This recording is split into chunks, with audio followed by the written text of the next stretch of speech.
You people need to know your place. The words cut through Chicago's most exclusive charity gala like a blade.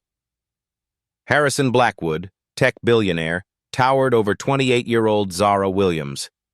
His face twisted with disgust as champagne dripped from his $1,000 sleeve. Zara's hands trembled. The silver tray had slipped one wrong move in a room full of white faces and designer gowns. She was the only black server among the city's elite. Invisible until now. "Stick to the kitchen where you belong," Harrison snarled, grabbing her wrist hard enough to bruise. The crystal ballroom fell silent. Phone cameras turned their way. Zara's dark skin burned under the spotlight of their stares. Every wealthy donor watched her humiliation unfold. Harrison shoved her backward. That's when she saw it, the sapphire ring glinting on his finger. Her breath caught in her throat. The exact ring from her mother's faded photograph, the one she'd treasured for 25 years. "My mother," she whispered, voice barely audible, "had that exact ring." Harrison froze. His face went white as snow. Have you ever discovered something that shattered everything you thought you knew about yourself? The door slammed behind Zara as she stumbled into her cramped studio apartment. Peeling paint hung from water-stained walls. A mattress on the floor served as her bed. Bills scattered across a milk crate that doubled as her dining table, all stamped red with overdue. Her hands still shook from Harrison's grip. The bruises on her wrist were already turning purple, matching the shame burning in her chest. But none of that mattered now. She reached under her mattress with trembling fingers. The manila envelope crinkled as she pulled it out, her most precious possession, wrapped in plastic to protect it from the leak above her bed. Inside lay a faded photograph, edges worn smooth from years of desperate handling. A beautiful black woman with amber eyes smiled back at her. The same eyes Zara saw in the mirror every morning. Around the woman's finger gleamed an ornate sapphire ring white gold with intricate Celtic engravings surrounding a deep blue stone.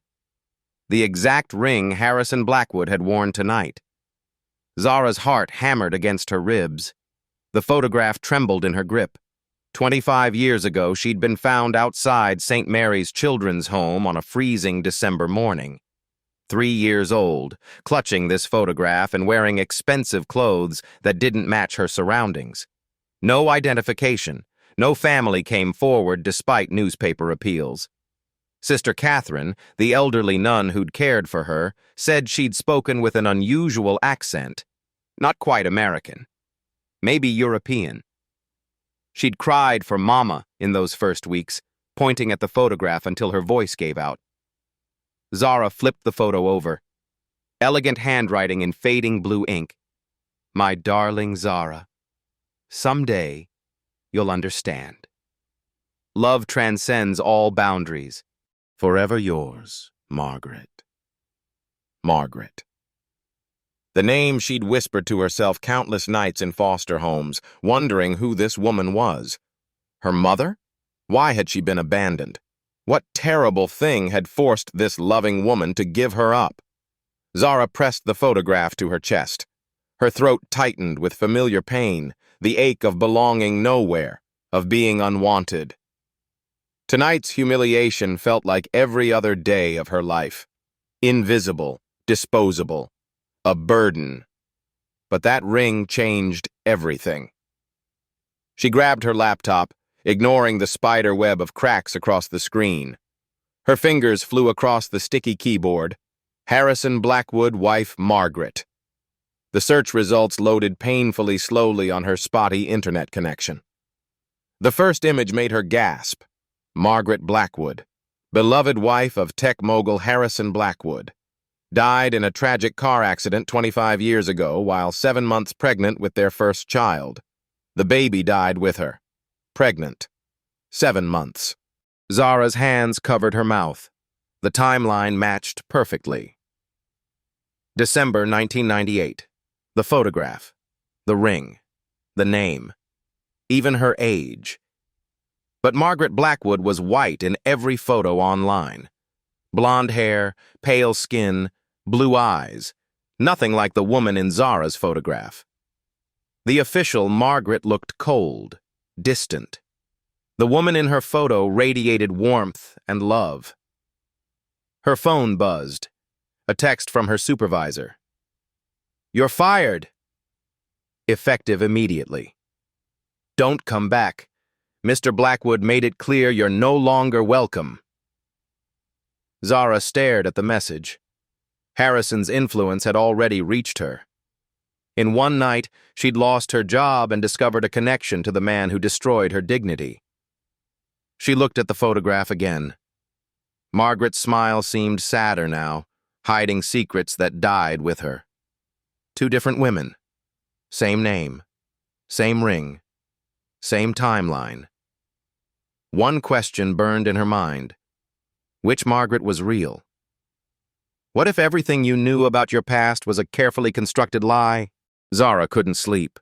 Every time she closed her eyes, she saw Harrison's face freezing at the mention of the ring.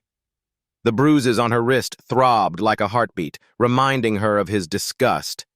By dawn, she'd made a decision that would change everything. She pulled on her only decent clothes, a thrift store blazer with a small tear at the elbow and worn jeans that had seen better days. Her reflection in the cracked mirror showed exhaustion, but her amber eyes burned with determination. If Harrison wanted to destroy her life, she'd find out why that ring mattered so much to him. The Chicago Public Library opened at 8. Zara was waiting at the doors, coffee in hand black, because milk was a luxury she couldn't afford anymore. The familiar smell of old books and cleaning supplies welcomed her like an old friend. Mrs. Carter, the head librarian, had known Zara since childhood. She'd spent countless afternoons here, hiding from foster family drama or doing homework when the electricity got cut off at whatever temporary home she was staying in. "Research again, honey?" Mrs. Carter's smile was warm but concerned.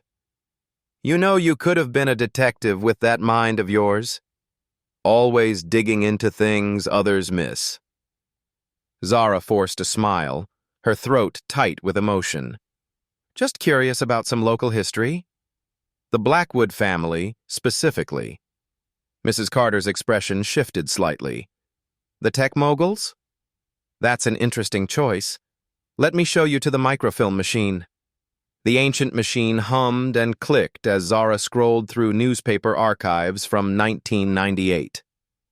December headlines flashed by, holiday sales predictions, weather warnings about an approaching blizzard, political scandals, and then, tech heiress dies in tragic accident.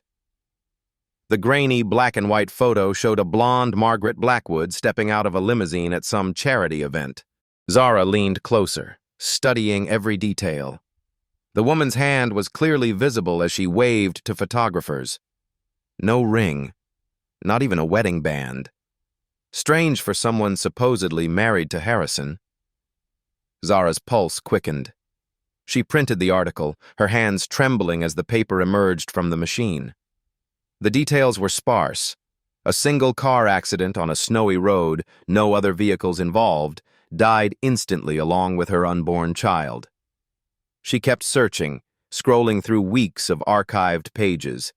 3 days after the first article, another headline caught her attention.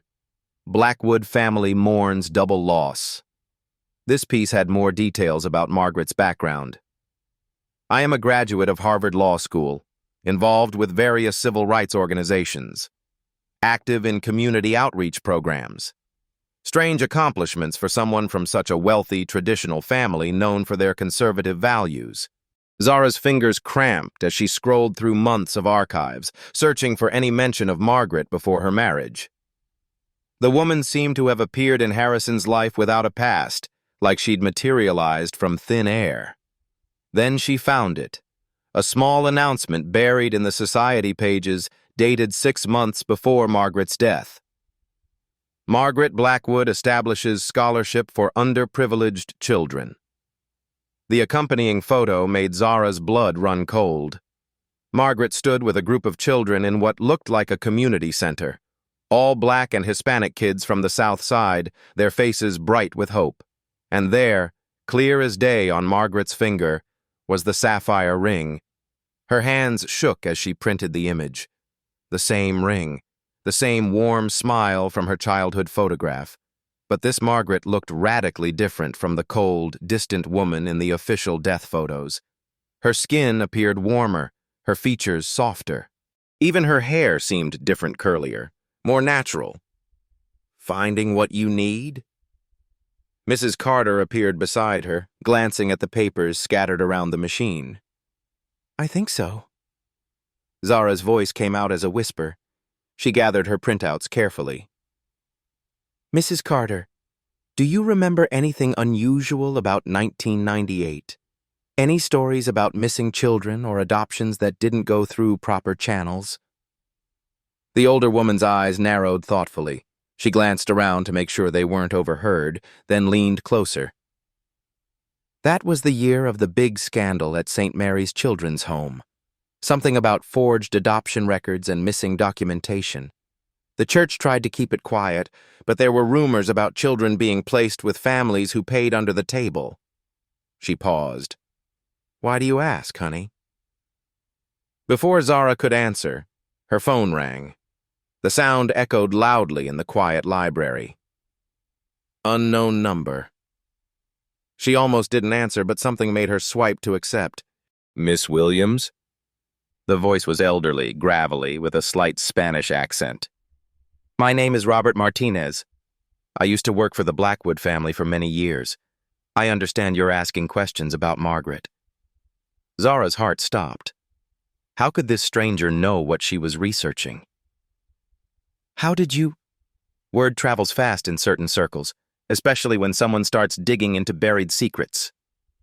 Can you meet me at Lincoln Park Zoo? Noon today, near the lion exhibit. Come alone and bring those newspaper clippings you just printed. The line went dead. Zara stared at her phone, a chill running down her spine. Someone had been watching her. 2 hours later, Zara found herself standing near the lion exhibit, scanning faces in the thin crowd. The December air was bitter cold, and most families had stayed home. An elderly Hispanic man approached slowly, walking with a carved wooden cane. His weathered face was kind, but his eyes darted nervously around the area. You look just like her, he said without introduction, his voice barely above a whisper. Margaret. Not the one they showed on TV, but the real Margaret. You knew her? Zara's breath formed small clouds in the frigid air. Robert nodded, glancing around nervously before pulling out a worn photograph from inside his jacket. I was the Blackwood family gardener for 30 years. It started when Harrison was just a boy. Watched that family's secrets grow like weeds in their perfect garden. He handed her the photo. This is the Margaret I knew. What happens when you discover your entire life was built on someone else's lies? Zara gasped as she stared at Robert's photograph. The woman looking back at her was unmistakably the same person from her childhood picture, but everything had been carefully altered. In Robert's original version, the woman's skin was warmer, her features fuller, her hair naturally curly and dark. Someone had systematically lightened every aspect of her appearance.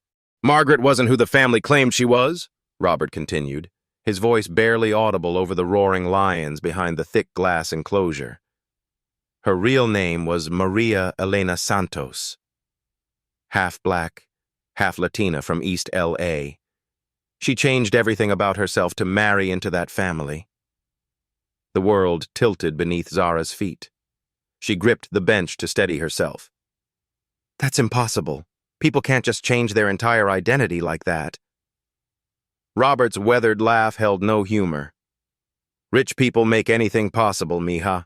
Maria was brilliant Harvard Law School summa cum laude, civil rights activist who'd argued cases before the Supreme Court, fluent in 4 languages. But she had to become Margaret Elizabeth Sinclair to survive in Harrison's world. How? Expensive doctors, chemical skin lightening, hair treatments, even surgical procedures to narrow her nose. She spent 2 years transforming herself, creating fake documents, fabricating a family history. Robert's hands shook as he spoke. I watched it happen. watched this vibrant, beautiful woman erase herself piece by piece. Zara felt sick. Why would anyone do that to themselves? Love makes people do desperate things. She met Harrison at a civil rights conference in 1995. He was young, idealistic, nothing like his father. Back then, Harrison genuinely wanted to use his family's wealth to help people. Maria thought she could change him, change the whole damn family from the inside. What happened? Robert's face darkened like storm clouds gathering. Charles Blackwood happened. Harrison's father was evil in a $3,000 suit. Old money built on slave labor, old hatred passed down through generations. The moment he discovered Maria's true heritage, which took him exactly 6 months, he threatened to destroy everything Harrison cared about. Zara leaned forward, desperate for answers. But she stayed. She married Harrison anyway. She loved him too much to walk away. And for a while, it almost worked. Harrison defended her against his father's racism. They were genuinely happy together. Maria started letting bits of her real self show through the Margaret facade. Robert smiled sadly. She began working with underprivileged children again, supporting causes she believed in. The ring she wore? That was her grandmother's, passed down through 5 generations of Santos women. Then she got pregnant. That changed everything. Robert pulled out another photograph, this one showing a stern-faced man with cold gray eyes and thin, cruel lips. The same eyes Harrison had inherited, but without any warmth. Charles gave Maria an ultimatum: disappear forever and never contact Harrison again, or watch him lose his inheritance, his company, his reputation, everything he'd worked to build. Zara studied the photograph of Charles Blackwood. Even in a simple family portrait, the man radiated menace. She refused, didn't she? More than that. She got pregnant and started showing her true colors again. Helping kids who looked like you, funding legal aid clinics, speaking out about social justice. Charles realized she'd never disappear willingly. So he made a different plan. Robert glanced around nervously before continuing. The kind of plan that makes pregnant women disappear in convenient accidents. But Maria was smarter than he expected. She'd been investigating Charles's business dealings, discovering decades of tax evasion, bribery, even connections to organized crime. She had evidence against him? Boxes of it. Financial records, recorded phone calls, witness statements. She knew Charles was planning something terrible, so she prepared for the worst. Robert reached into his jacket, producing a small digital recorder that looked ancient but well-maintained. 3 days before her death, she came to me in the greenhouse where I was working. Scared out of her mind but determined to protect you. He pressed play with trembling fingers. Maria's voice filled the space between them, shaky but determined, with a slight accent that had been completely erased from Margaret's public persona. My name is Maria Elena Santos, daughter of Rosa Santos and Miguel Santos of East Los Angeles. If you're hearing this recording, Charles Blackwood has probably killed me. I'm 7 months pregnant with Harrison's daughter. Charles has threatened to take my baby the moment she's born and place her in an adoption system he controls. Zara's legs gave out. She collapsed fully onto the bench, the recorder shaking violently in her hands as Maria's voice continued. He's already forged adoption papers using fake identities. He plans to tell Harrison the baby died in childbirth. I won't let him steal my daughter and erase her like he tried to erase me. I've hidden evidence of Charles's crimes in a safety deposit box at Bank of America, downtown branch, box number 247. The key is taped under the loose floorboard in the nursery I've been preparing. Tears streamed down Zara's face as her mother's voice grew stronger, more defiant. To my daughter, if you ever hear this, your name is Esperanza Santos Blackwood. Esperanza means hope. You are my hope for a better world. I fought for you until my last breath, and I pray someday you'll know how much you were loved. The recording ended in silence. Robert sat beside Zara, his weathered hand gentle on her shoulder as she sobbed. "Esperanza," she whispered. "My real name is Esperanza." 3 days later, Maria Santos died in that car accident on Lakeshore Drive. Single vehicle, icy conditions, no witnesses, very convenient. Robert's voice turned bitter. "But you didn't die with her, did you, Mija? Charles had you taken from the hospital before Harrison ever knew you'd survived." "He stole me." The words came out as a broken whisper. "Charles Blackwood murdered my mother and stole me from my father. And Harrison never knew. Charles told him both mother and baby died in the crash. He mourned you both for 25 years, never knowing his father had orchestrated the whole thing to keep the Blackwood bloodline pure." Zara's phone buzzed insistently. Unknown number. She answered with shaking hands, her voice hoarse from crying. "Miss Williams." The voice was crisp, professional, unmistakably female with a slight British accent.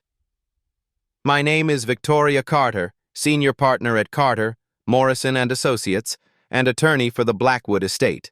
I understand you've been spreading false and defamatory claims about the Blackwood family." Zara wiped her eyes, trying to steady her voice. "I haven't spread anything to anyone. Meeting with former employees, researching private family matters, printing confidential documents from newspaper archives. In Illinois, that constitutes stalking and harassment." Victoria's tone turned ice cold. "However, my clients are prepared to be generous. I'm authorized to offer you $75,000 to cease this behavior immediately and sign a non-disclosure agreement." $75,000. More money than Zara had ever dreamed of seeing. Enough to change her entire life, pay off her debts, maybe even go to college. "And if I refuse?" Victoria's laugh was sharp as broken glass. "Then we'll be forced to pursue legal action. Identity theft is a felony in Illinois, Miss Williams. Impersonating deceased family members, attempting to defraud wealthy families with fabricated claims of kinship, these charges carry significant prison sentences." The line went dead. Zara stared at her phone, hands shaking with a mixture of rage and terror. "When the family that destroyed your life discovers you're still breathing, how far will they go to silence you forever?" Robert stood slowly, his weathered hands gripping the carved wooden cane that had belonged to his father. The black sedan was still there across from the zoo entrance, engine running, exhaust visible in the cold December air. The windows were tinted so dark they looked like mirrors, reflecting the gray Chicago sky. "They know you're getting close to the truth," Robert said, glancing nervously at the vehicle. "Charles is dead, but his people are still protecting his secrets. The Blackwood family has tentacles reaching into every corner of this city. Police, judges, prosecutors, even the mayor's office." He pressed a business card into Zara's palm. The paper was old, yellowed at the edges, with a phone number written in fading blue ink. "That recording isn't the only evidence Maria left behind." She was methodical, careful. "But be very careful. Victoria Carter has been the family's attack dog for 15 years. She's destroyed judges who wouldn't cooperate, silenced witnesses permanently, even made prosecutors disappear when they got too close to Blackwood family secrets." "Why are you helping me?" Zara asked, studying the old man's lined face. "You could have stayed silent, kept yourself safe." Robert's weathered features softened, and for a moment he looked like someone's gentle grandfather, rather than a man who'd spent 3 decades hiding terrible secrets. "Because I promised your mother I'd watch over you if I ever got the chance. Because Charles Blackwood made my life hell for 30 years, threatened my family, had me followed, made sure I could never find decent work anywhere else. And because some secrets are too evil to stay buried forever." As he walked away, his cane tapping rhythmically against the concrete, Zara noticed the sedan's passenger door opening with deliberate slowness.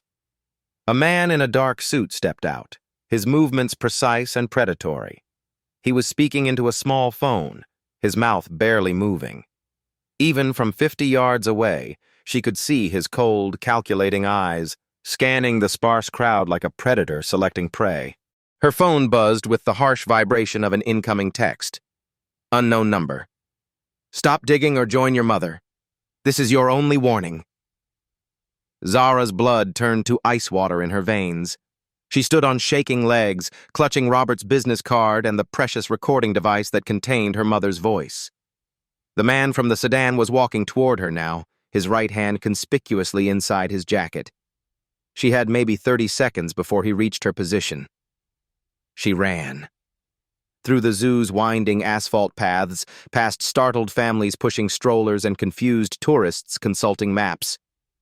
Her worn sneakers, with holes in both soles, slapped against wet pavement as she dodged between baby carriages and overpriced food carts. Behind her, she could hear heavy footsteps splashing through puddles and the angry crackle of radio communications. "Stop!" "Security!" someone shouted, but she couldn't tell if it was zoo personnel or the man chasing her. The exit seemed impossibly far away. Her lungs burned with each ragged breath as she sprinted past the penguin exhibit, the monkey house with its cacophony of screeching primates, the reptile sanctuary where families pressed against glass cases. A uniformed security guard shouted something and reached for his radio, but she couldn't stop. Not now. Not when she was so close to answers that had eluded her for 25 years. She burst through the zoo's main entrance onto North Cannon Drive, nearly colliding with a hot dog vendor who cursed in Spanish as she disrupted his afternoon sales. Traffic roared past in both directions, cars, buses, delivery trucks creating a wall of noise and exhaust. She flagged down a yellow taxi with desperate, windmilling arm waves. "Please," she gasped to the driver, a middle-aged Sikh man with a neat turban and kind, intelligent eyes behind wire-rimmed glasses. "I need to get to the downtown Bank of America building." It's a life-or-death emergency. He studied her face in the rearview mirror, wild-eyed, breathless, clearly terrified, with tears still wet on her cheeks. "Someone chasing you, Beta?" "Yes, very dangerous people." "Get in. Hurry." As the taxi pulled into the heavy flow of Michigan Avenue traffic, Zara saw the man in the dark suit emerge from the zoo entrance, speaking angrily into his phone. He spotted their yellow cab and began running toward the street, his polished shoes slipping on the wet pavement, but they were already merging into the protective anonymity of downtown traffic. "Are you in some kind of trouble, miss?" the driver asked, his accent thick but his concern genuine as he navigated between buses and delivery trucks. "You look like my daughter when she's scared." Zara looked at the business card Robert had given her. It was for a private investigator named James Morrison, the same Morrison from Victoria Carter's law firm, Carter, Morrison, and Associates. Her heart sank like a stone. Had Robert betrayed her? Led her directly into another trap? Then she noticed the handwritten note on the card's back, scrawled in different ink. "Don't trust the law firm. Jim Morrison is Maria's cousin. He's been searching for you for 25 years. Call him immediately." Her phone rang before she could process this revelation fully. Unknown number, but she was past caring about caution or safety protocols.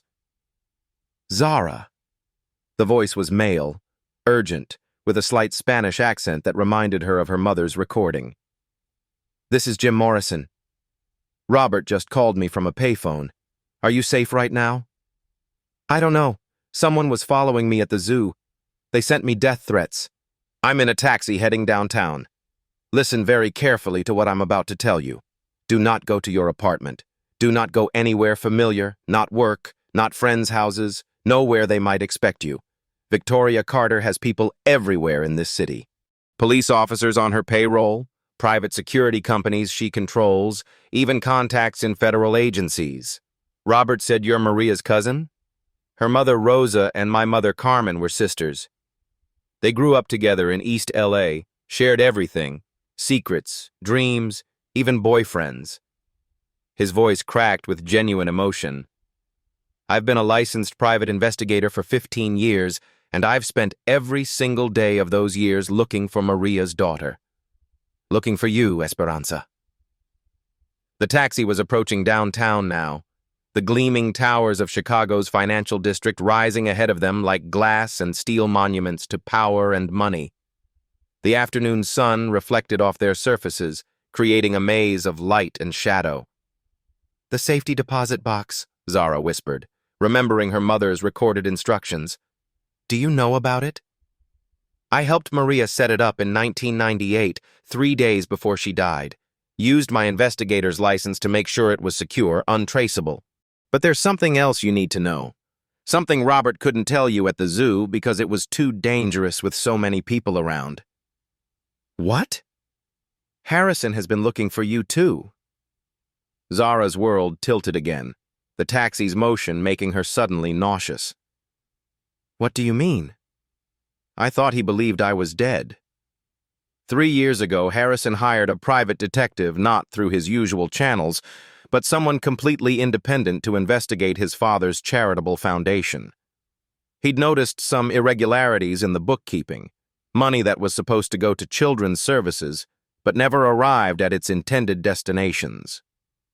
The taxi pulled up to the Bank of America building, a towering monument of marble and glass that seemed to stretch endlessly into the gray sky.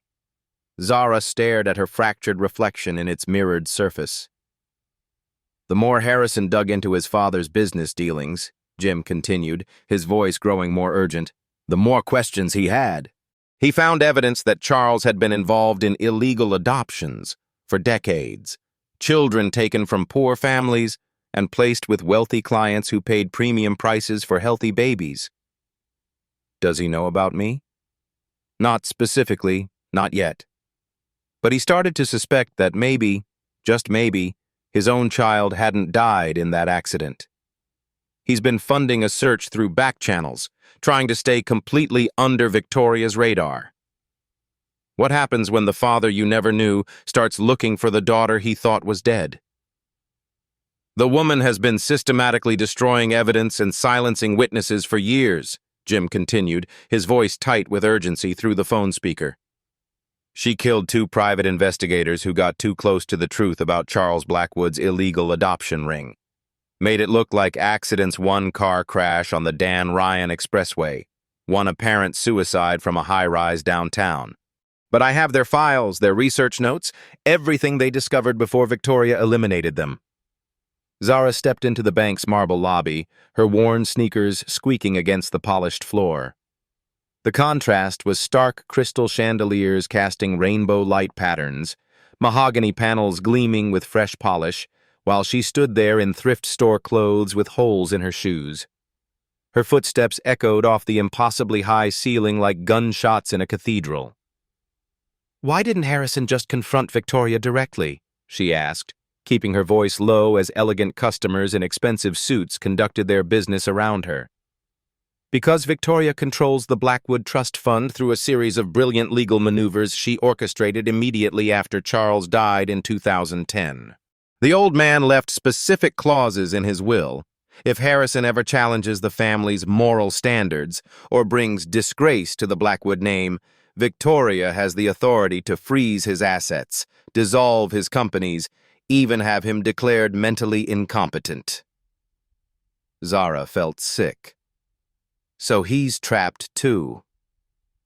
Completely. She's been playing a long game for 15 years, positioning herself as the family's moral guardian while systematically eliminating anyone who threatens her control. But there's more. Jim's voice dropped to an urgent whisper. "This morning, Harrison accessed security footage from last night's charity gala. He studied every frame of your interaction. He saw you mention the ring. He saw his own reaction, the shock, the immediate recognition. And he put the pieces together faster than we expected." Through the bank's floor-to-ceiling windows, Zara watched a familiar black sedan pulling up to the curb with military precision. Then another, then a third, fourth, fifth. Men in dark suits began emerging from each vehicle like soldier ants, their movements coordinated and purposeful. They spread out around the building's perimeter, covering every exit. "Jim," she whispered, pressing the phone closer to her ear while trying to appear casual to other bank customers. "I think I'm in serious trouble." "How many cars?" "5 now, maybe 6. They're completely surrounding the building. This isn't surveillance anymore, this is an extraction operation." A security guard near the entrance was talking rapidly into his radio, his eyes fixed directly on Zara with unmistakable intent. His hand rested on his weapon, fingers tapping nervously against the grip.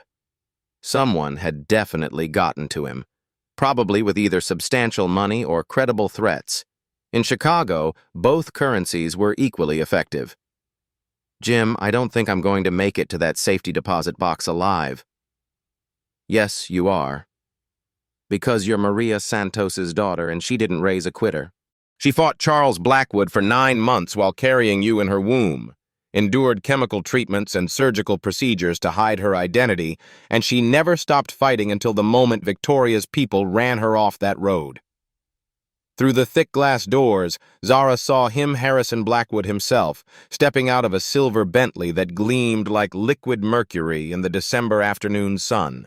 But this wasn't the cold, imperious man from the charity gala who'd humiliated her in front of hundreds of people.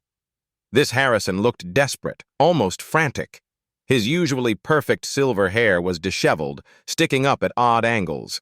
His expensive charcoal suit was wrinkled as if he'd slept in it for days. Dark circles shadowed his gray eyes, and his hands shook visibly as he scanned the street and sidewalk with desperate intensity. He was searching for something, searching for someone, searching for her. Their eyes met through the reinforced glass doors. Harrison's face went white as fresh snow, the exact same expression he'd had when she mentioned the ring the night before. Recognition crashed over his features like a physical blow shock. Disbelief, 25 years of grief suddenly colliding with impossible hope. He began walking toward the entrance, his steps uncertain and stumbling, as if he were approaching a mirage that might disappear at any moment. His mouth moved soundlessly, forming words she couldn't hear but somehow understood. "My daughter. My little girl." Behind him, Victoria Carter emerged from the lead sedan like a predator uncoiling from shadow. She was tall, elegant, commanding silver hair pulled back in a perfect chignon that probably cost more than Zara's monthly rent. Her navy blue power suit was immaculate, her posture military straight, but it was her eyes that made Zara's blood run cold, pale blue, calculating, completely devoid of human warmth. "Miss," a young bank employee called through the bulletproof glass partition. He had perfectly styled blonde hair and the kind of practiced smile that came from years of customer service training. "Can I help you with something today?" Zara approached the counter, her hands trembling as she pulled out the tarnished key Robert had given her. The metal was warm from her sweaty palm.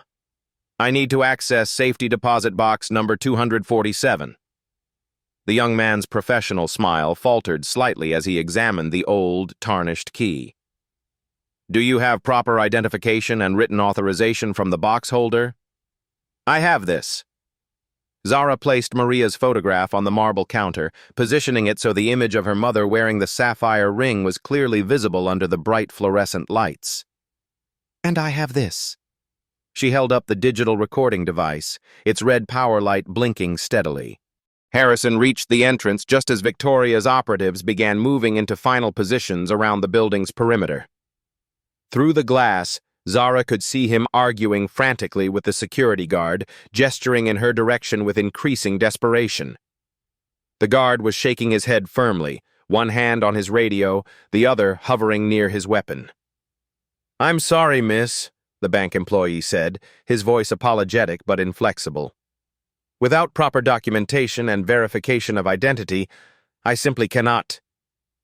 "My name is Esperanza Santos Blackwood," Zara announced loudly, her voice carrying across the marble lobby like a gunshot. Every conversation stopped. Heads turned. Cell phones began appearing in manicured hands. "My mother was Maria Elena Santos, who changed her identity to Margaret Blackwood to marry the man outside this building. Harrison pressed his palms against the glass doors, his breath fogging the surface as his mouth moved in what looked like desperate prayer. I was stolen from my parents as a newborn baby, Zara continued, her voice growing stronger and more confident with each word that emerged from her throat. Hidden in an illegal adoption ring operated by Charles Blackwood. The woman in that black sedan outside murdered my mother 25 years ago, and has spent every day since then trying to erase my existence from history. The bank employee's eyes widened to the size of silver dollars. Ma'am, perhaps you should speak with our security. No. Zara slammed her hand down on the marble counter with a sound like a gunshot. I've been speaking with security guards and social workers and foster parents for 25 years. I've been polite. I've been patient. I've been invisible. I've been grateful for scraps. Not anymore. She pulled out her smartphone and activated the video recording function, then pressed play on Maria's recording device. Her mother's voice filled the marble lobby, clear and strong and heartbreaking. My name is Maria Elena Santos, daughter of Rosa Santos and Miguel Santos of East Los Angeles. If you're hearing this recording, Charles Blackwood has probably killed me. What happens when a mother's voice rises from the grave to destroy the empire built on her murder? The lobby erupted into chaos. Maria's voice continued echoing from the speakers, each word hitting like a hammer blow against 25 years of carefully constructed lies.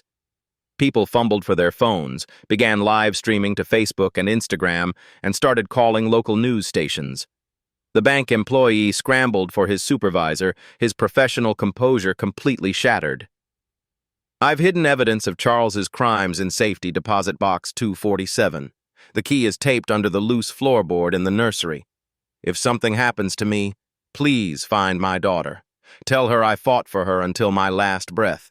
Harrison began pounding on the glass doors with both fists, shouting something Zara couldn't hear over the growing chaos. His face was twisted with anguish, tears streaming down his cheeks as his daughter's voice, the granddaughter he'd never known existed, filled the air. Victoria Carter strode through the entrance like an avenging angel of vengeance, her designer heels clicking against marble with military precision. Her perfectly composed mask had finally cracked, revealing the cold fury beneath. She surveyed the scene with calculating eyes, dozens of people recording, Maria's voice still echoing from hidden speakers, and Zara standing at the center of it all, like the eye of a hurricane. "Turn that recording off immediately," Victoria commanded, her crisp British accent cutting through the noise like a surgically sharp blade. "This is a private family business, and you're all trespassing on confidential legal matters." "No," Zara said, stepping forward to meet the woman's icy stare.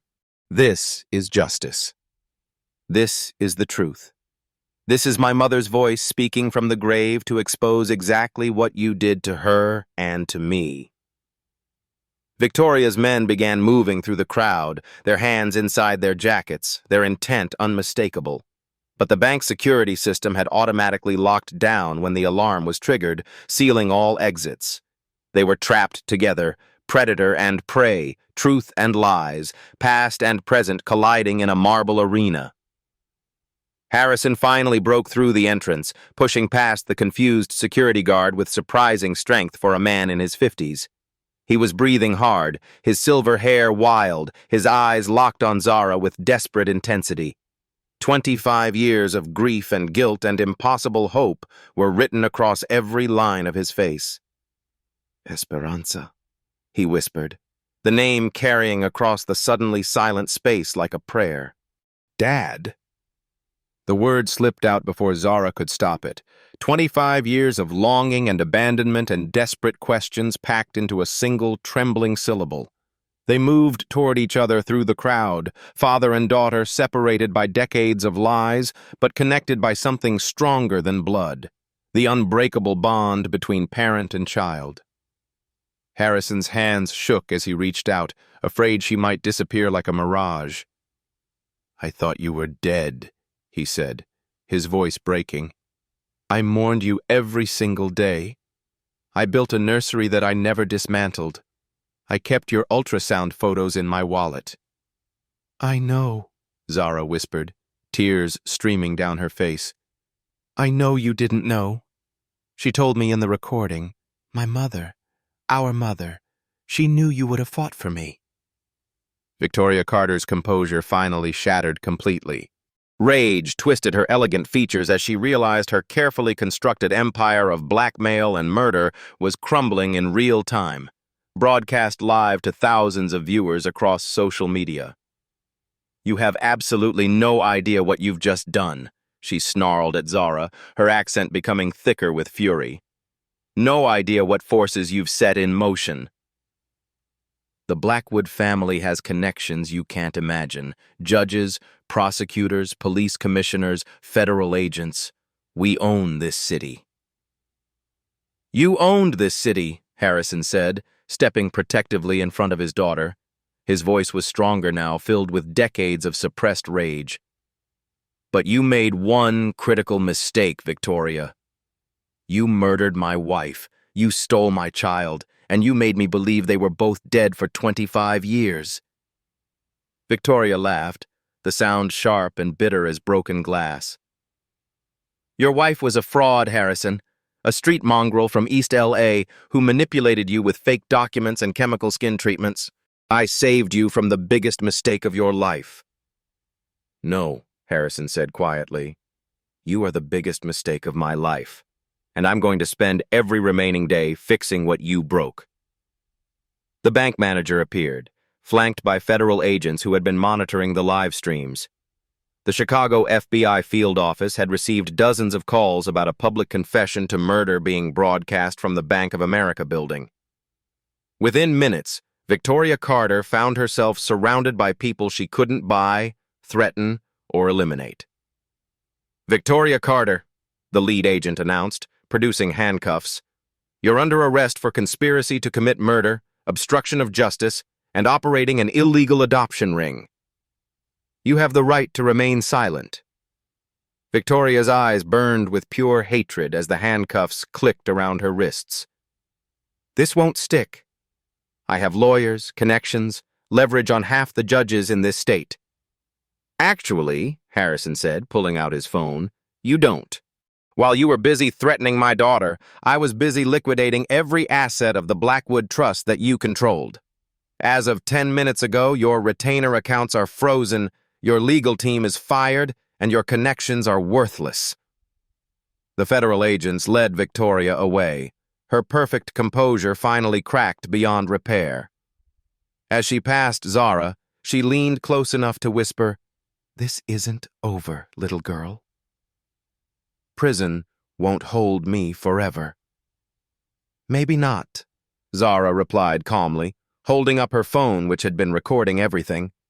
"But the internet is forever, and now the whole world knows exactly who you are." As the chaos began to settle, Harrison and Zara stood together in the marble lobby, surrounded by the debris of a 25-year-old lie. He reached into his jacket and pulled out a small velvet box. Inside was another sapphire ring identical to the one Maria had worn, the one Zara had treasured, the one that had started everything. "I had this made for your mother," Harrison said softly. "I was going to propose again on our first anniversary, give her a ring that matched her grandmother's. I've carried it every day since she died, waiting for a reason to hope again." Zara looked at the ring, then at her father's face aged by grief but brightened by joy. She would have said yes. "I know," Harrison smiled through his tears. "And she would have been so proud of the woman you became. You have her courage, her fire, her absolute refusal to give up when fighting for what's right." He slipped the ring onto Zara's finger, next to her mother's ring. "Welcome home, Esperanza. Welcome to the family that should have been yours from the beginning." What does justice look like when it arrives 25 years late but exactly on time? 6 months later, the Chicago Tribune's headline read, "Victoria Carter sentenced to life without parole." The federal case had been airtight. Maria's recording, financial evidence from the safety deposit box, testimony from 3 surviving witnesses who finally felt safe to speak, and dozens of adoption records that proved Charles Blackwood's illegal operation had stolen over 200 children across 3 decades. Zara stood in the garden of the Blackwood estate, no longer the mansion of secrets and lies, but a place being transformed into something beautiful. She wore a simple sundress and her mother's sapphire ring, which caught the afternoon sunlight and cast tiny rainbows on the grass. Harrison approached from the house, carrying 2 cups of coffee and walking with the easy stride of a man who'd finally found peace. The past 6 months had aged him in some ways. The weight of truth was heavy, but it had also freed him from decades of guilt he'd carried for surviving when his wife and child supposedly hadn't. "The foundation paperwork is complete," he said, handing her a steaming mug. "The Santos Blackwood Foundation for Children's Rights will officially open next month." Maria would be proud. Zara smiled, thinking of the work ahead. They'd already identified 47 children from Charles's adoption ring who were still alive, still searching for their families. She would love that we're bringing families back together instead of tearing them apart. They walked together toward the old greenhouse where Robert Martinez still worked, though now as head groundskeeper rather than silent keeper of secrets. At 73, he moved slower but smiled more. The weight of carrying Maria's truth for 25 years had lifted from his shoulders like a physical burden. "Mr. Robert," Zara called out as they approached. "How are the memorial roses coming along?" The elderly man emerged from behind a wall of climbing roses, soil under his fingernails, and genuine joy on his weathered face. Beautiful, mija. Just like your mother would have wanted. Red for courage, white for truth, yellow for hope. Harrison had commissioned the memorial garden on the exact spot where Charles Blackwood's office used to stand. They'd torn down that wing of the mansion and planted Maria's favorite flowers in its place. A simple marble stone bore the inscription, "Maria Elena Santos Blackwood, beloved mother, fighter for justice, voice for the voiceless." "There's something else," Harrison said, pulling an envelope from his jacket. "Jim Morrison found another family yesterday. The Williams family in Detroit has been searching for their son Marcus for 19 years. DNA confirmed the match." Zara's eyes filled with happy tears. Each reunion felt like honoring her mother's memory, like completing the work Maria had died trying to accomplish. "How many does that make?" 14 families reunited. 33 children are still searching. Harrison's voice carried both satisfaction and determination. "We won't stop until every single family stolen by my father is brought back together." They reached Maria's memorial stone, where fresh flowers appeared every week, sometimes left by strangers who'd followed their story, sometimes by other families they'd helped reunite. Today, someone had left a handwritten note. "Thank you for giving me courage to search for my own truth." Zara knelt and placed her hand on the warm marble. "Mom, we did it." "Victoria can never hurt anyone else. Dad knows the truth, and we're bringing your children home." Harrison knelt beside his daughter, his own hand joining hers on the stone. "Maria, I'm sorry it took me 25 years to find our daughter. But I promise you, we'll spend the rest of our lives making sure no other family suffers what we did." A gentle breeze stirred the memorial roses, carrying their sweet fragrance across the garden. For a moment, both father and daughter felt something that might have been Maria's presence, her approval, her love transcending death itself. "She's proud of us," Zara whispered. "She's proud of you," Harrison corrected. "You had the courage she always had, to fight for truth no matter the cost." As they stood to leave, Zara's phone buzzed with a notification. Another family had seen their foundation's website. Another parent refusing to give up hope. Another child ready to come home. "Ready to change another life?" Harrison asked, smiling. "Always," Zara replied, her mother's ring catching the sunlight one more time. Love doesn't end with death. It transforms into legacy. Truth doesn't disappear when buried, it grows stronger in darkness until it breaks through soil into sunlight. And family isn't just blood, it's the courage to choose love over hatred, inclusion over exclusion, hope over despair. Sometimes justice comes slowly, sometimes healing takes decades, but it always comes to those brave enough to speak truth in the face of power, to love in the face of hatred, to hope in the face of impossible odds. If this story touched your heart, please share it with someone who needs to remember that they belong, that they matter, that their voice has power. Like and subscribe to hear more real-life stories of courage, love, and families finding their way home. Remember, your story matters too. Because sometimes the greatest justice comes not from revenge, but from choosing love over hatred and building the world our mothers dreamed we'd inherit.